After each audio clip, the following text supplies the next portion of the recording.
Hello everyone, Michael Williams, independent candidate for the Runcorn by-election. Do you think it's right that our elected officials can change parties just like that? I don't. I'm in Sandstone Ward today. I want to talk about representation.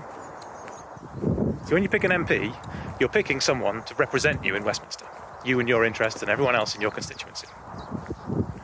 Now if you live in this constituency like I do, then you've had a Conservative MP, an Independent MP, a Liberal Democrat MP, then another Conservative, then a Labour MP, then that Labour MP became an Independent.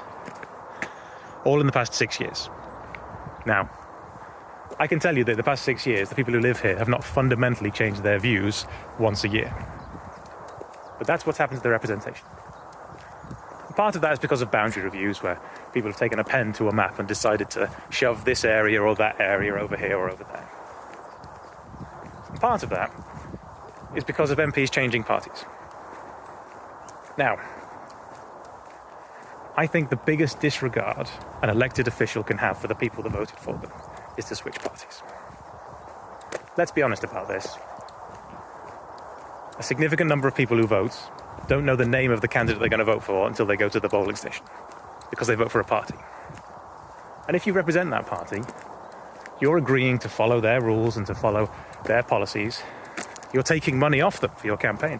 You're taking hours and hours of activists' time to work on your campaign. And you're saying to the electorate, vote for me and this is what I'll do. And you get in and suddenly you decide, you know what, I'm out of here. All of those things I said, forget them. All that money and time that I've taken up from other people, doesn't care, it's all about me. I think it should automatically trigger a by-election. Early this year, Reform made a big song and dance because 29 councillors moved over to their party. They represent 28,988 votes. That's 28,988 people who didn't vote Reform, but got a Reform councillor. Now, I don't think that's the sort of thing that we should be celebrating. I think that's the sort of thing we should be ashamed of. See, what's happened is the party system has made us believe that this is normal. This revolving door of career politicians who go with a party that gives them the best offer. People are told it's normal and that's the way it should be. And I just think it's crazy. But there is a solution. You see, if you vote for someone who's an independent candidate, someone who lives here, someone who works here, someone who promises to work for the people of this constituency and no one else, then it allows you to break free of that party system. Okay? I can tell you, I will never join a party. I mean, frankly, after what I've been saying for the past 4 weeks, I'm surprised anyone would have me. And it's that independence which means you're truly free to work with anyone. Work with the MPs here, there, potentially the new mayor.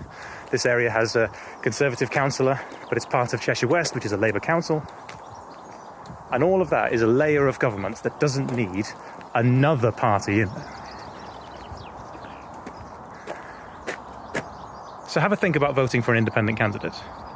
Have a think about how that could change things and how it could start to make things better.